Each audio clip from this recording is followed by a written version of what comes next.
people, I'm back reviewing Black Clover Volume 5. So this one I thought was for the most part pretty good. Like about halfway through we get introduced to the character of Ghost, who's another one of the Black Bulls. And also concludes the capital and arc. And I think I said in the previous video, I am kind of annoyed that Fake Orlean was taken out so early, because we barely got any time with him.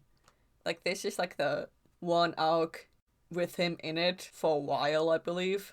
And it was only like maybe like 10 chapters, I think. So I wish he had been in there at least for like one more arc before he gets taken out, just to see like more of him. But in the beginning we get Asta being taken to the hideout of the Eye of the Midnight Sun, where we get introduced also to Sally, who becomes one of the main villains of the next little storyline, which is like the mad scientist of the Eye of the Midnight Sun. I am annoyed a little bit at the outfit she's wearing. Like, I just don't think it really fits with her and the outfits you've seen with some of the other characters. For the most part, like an interesting character. And so when they get to the hideout, Julius is there, and this is presumably the reason why he left the party early to investigate, because he says later on he's been investigating them for a while. I'm also wondering how many hideouts they have, and if they have more than this one hideout, how do they know to go to this one? I'm assuming he thought they might go to this one because the tablet where they've been putting these magic stones is at this hideout, so maybe he thought that they would go back to this one, get the tablet or do something with it after they've invaded the capital. And then doing this, we briefly get the introduction of the Eye of the Midnight Sun leader. Like, we don't completely see who it is, but they come in a, like, basically just signing a light magic, so they're obscured. And Julius had managed to enter them using his time magic, and we see him fight in this chapter, like proving why he's the Wizardkin. Like I said, he uses time magic so he can speed stuff up, slow stuff down, like freeze them in time to bind them. And so they apparently go to another hideout where like Sally's lab is, and they show that they are taking Fergolian's stone. And then we get a scene of them trying to interrogate the two people they had taken.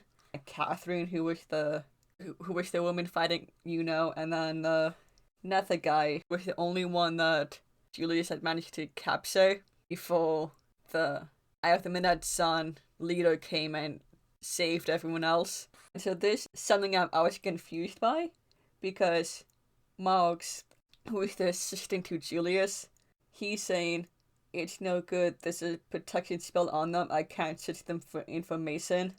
I read the next volume, and at the end, Marx asked Asta to break the spell on them. But from this, it seems like they're still in the capital.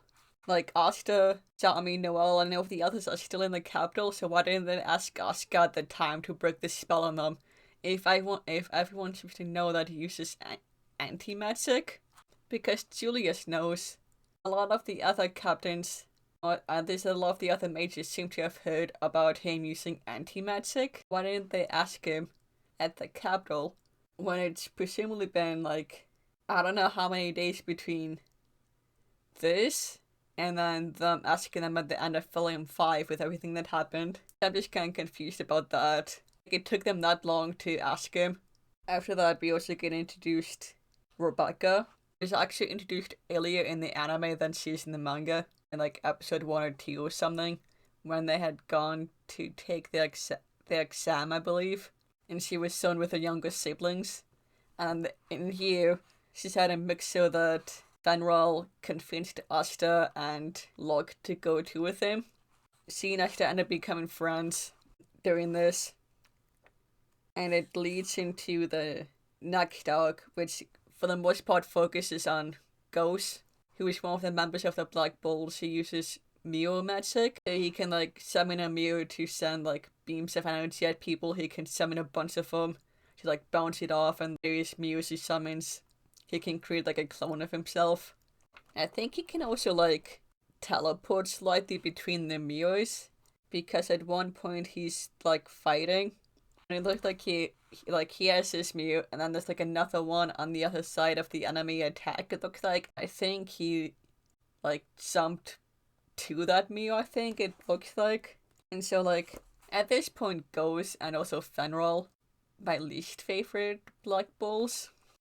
When we learn Ghost's backstory, I can understand why he acts the way he does, but I'm not a fan of his character. Same thing with like Fenwal. He's like the ladies' man character, but I don't know, kind of like this arc, he hasn't really like endeared himself to me. I don't mind like the ladies' man character, but I feel like he's too much of a coward. Like he's a Black Bulls, but all he wants to do is just go to mixers and try and find data and everything. This arc, it was Asta had gone to the village where Becca lives, and you find out that Ghost's younger sister Maria also lived there, and there was a church there run by an older woman named Sister Teresa, who also runs like I think the orphanage there. And seeing Ghost, their relationship seems to be like pretty strained, and you find out that Sister Teresa used to also be a member of the Crimson Lions, like she taught Gregoria on how to use his magic, and she had been taking care of Maria for years. I think she also may have taken care of Ghost for a while, but I don't think it's ever confirmed. I think she might have when he was younger. So you find out that he and his sister used to be nobles, but people who were like associated with their family apparently rewritten their wills and caused them to have some sort of accident, and that written their children out of their wills and written themselves in so that they got everything while Maria and Ghost didn't. And so they lived on the streets for a while. Ghost, whose entire character is like wrapped around Marie, he had convinced himself that people couldn't be trusted and that he had to do everything for Marie. Over the years, everything he did was for her. That's kind of like why in the present he doesn't seem to care about anyone but her, because he had to keep taking care of her. Since they didn't seem to have like any other family, it seemed like only their parents, or even if they did have other family, they didn't seem to try and help them. And so I can understand like why he's like that. I think it was also stated in the next volume that he was a criminal. He was an escaped convict, and that was when Yami met him. And you also find out that Sister Teresa also met Sister Lily, and she ended up learning about Ashta through her. I also do find it Ghost's fighting style interesting, because I think he's one of the few characters who doesn't fit like the standard like element system, because he's just like an actual like mirror. Like you could say it's like an offshoot of something like glass magic. Because the mirrors just seem to be standard mirrors with like metal frames around them. But the plot of this arc is that in the town, at night at some point, a bunch of the children were taken by the enemy, by two brothers who were apparently taking the magic of the kids to, for some reason, give to the Eye of the Midnight Sun. Like, I don't know if it was Sally who asked them for her own scientific research of the Eye of the Midnight Sun. At Loud wanted it for some reason for the plans, but Sally had commissioned these two brothers to take the magic of the kids in this town. And it is imagine how many times they've done this, but Marie had been taken, so had, I think it was two of Rebecca's younger siblings were taken, so Asta, Teresa, and Ghost had left the town to go find them in like this cave system, and Noelle, who had like gone after Asta to the town, she stayed behind to like watch over everyone basically, and to contact the Magic Knights so they can get reinforcements. So the older brother, Barrow, he's like the head of this operation. And Barrow, the older one, he doesn't really have any like redeeming qualities. He's like a pretty terrible person, but his younger brother, Needs, Neige, isn't as bad. Like he still went along with his brother, but he really doesn't seem to have any type of will to go against him. Like he almost seems scared to go against him. Like, he just listens blindly to his brother and ends up turning against them, basically, in order to try and help them out. And Barrow clearly doesn't really care that much about him. Like, all he wants is the money, basically, and he ends up trying to convince Sally that he'll help, but in fact, he's just gonna run away. But it doesn't seem like he says anything about, like, his brother. Like, he's just gonna make a break for it. Like, I don't doubt he would just, like, leave him behind in order to save himself and get the money. But Sally uses one of her experiments to, like, make his magic go crazy. He uses mud magic, well, Needs uses, like, snow magic. And so one of the things he injected him with, like I said, made his magic go crazy, turned him into, like, a mud monster. And he just mindlessly attacked everyone. It basically ends with he abandoned everyone to try and save Marie, but she ends up convincing him to go back to try and save everyone. So he ends up dropping her off at the entrance of the cave system, where Marco, one of Rebecca's siblings, was waiting for them. It basically ends with him going back and seeing that Asta and Teresa hadn't abandoned any of the children or anything. Yeah, I thought like this one was good. I'm slightly glad we're getting more with the Black Bulls, because so far the only ones have been kind of developed a little bit are Asta and Noelle, because we've seen them the most often. Like, we also got a little bit more with Locke and kind of like his backstory. I think it was in volume 2 or 3, I think it was. And then we didn't get too much with Sami in the last one. She was just kind of there to be more like comic relief. Like, we didn't find too much about her backstory or really that much. She was just there, like I said, to just kind of like be funny. I mean, which is fine. Like, a comic relief character is fine. I just wish we had a little bit more of her in the Capital One Facing arc. But I feel like that arc, it introduced so many characters at once. Like, you got all the captains that were introduced, you got all the other Magic Knights. And it was also like the proper introduction of Julius. And also you had the enemies being introduced. So it was like so many people at once that it was hard to try and focus on all of them. So he just kind of seemed to focus on Leopold and Fagolian like the most. And then we did get a little bit with with him and how he kind of like felt and like learn about Sil a little bit. With this one, it was like kind of like a smaller cast compared to the last one. Like, that really, like, the only character we focused more on was like Ghost and Marie. Sister Teresa a little bit too, but it was Sister Teresa, Rebecca. Like, we got our siblings, but aside from Marco, we didn't get that much with them. And then we got the 2 brothers, and then Sally gets introduced towards the end, but she was introduced in the last one. So I think it was a little less characters, at least in this volume, than it was in the last arc. Well, I do kind of wish we had got more with Noelle. I understand, because, I don't know, maybe he realized there was too many characters in the last one, and so he could like cut it down a little bit, I don't know. And we are getting a little bit more progression with the Eye of the Midnight Sun plot. We're getting introduced a little bit more to the anime, and kind of like getting a little bit more mystery around them and what they're trying to do. Because for some reason they're collecting these stones, but we don't know what they're doing with the stones. And I also wonder how they knew Fagolian had it, because the necklace was like, I did look over the panels, and I think I mentioned in the last one, it was very hard to see the stone.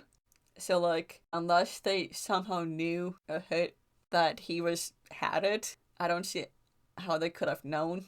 Well, it seemed like the other captains knew that he was wearing it. So I think at one point, I can't remember if it was Solid or Julius. Oh no, it was Solid. They confirmed that the pendant for Gullion War seems to be gone.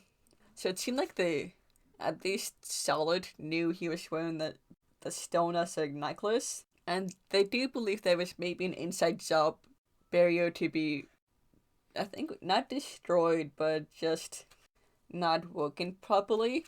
So I think it was the trader knew that they were looking for these stones, knew that Fregolian was wearing the stone, and believed and like described it to them, and then they realized it was the one they were looking for, and that's why they were after him. Like I'm assuming that's why it was, because it seemed like it was mostly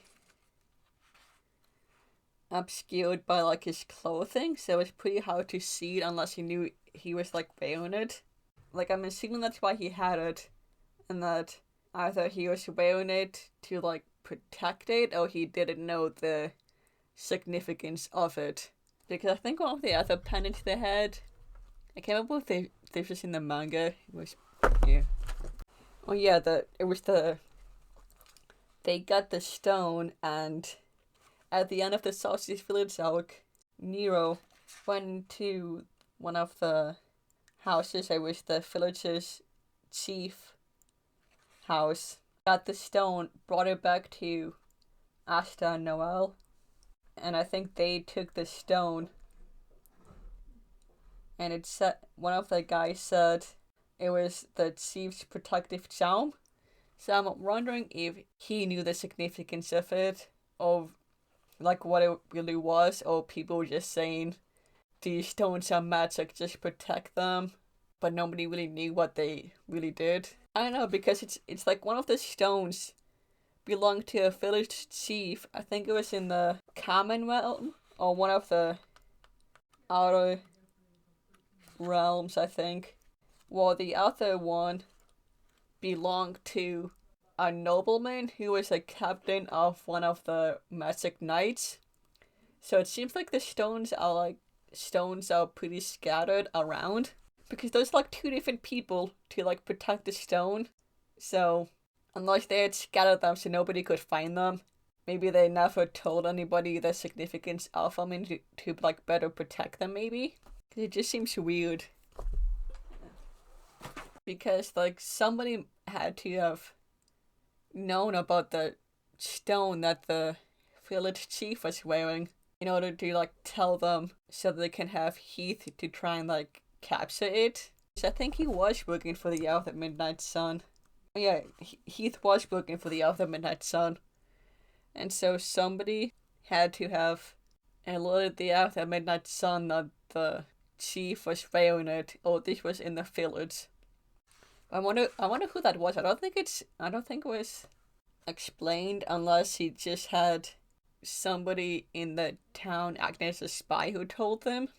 I think it's probably might be explained later. So I am kind of glad that it's like kind of like picking up a little bit. I know that I'm gonna have like a little bit more to talk about later on when we get the reveal of the traitor. But yeah, for now, I'll save that for another time. Peace.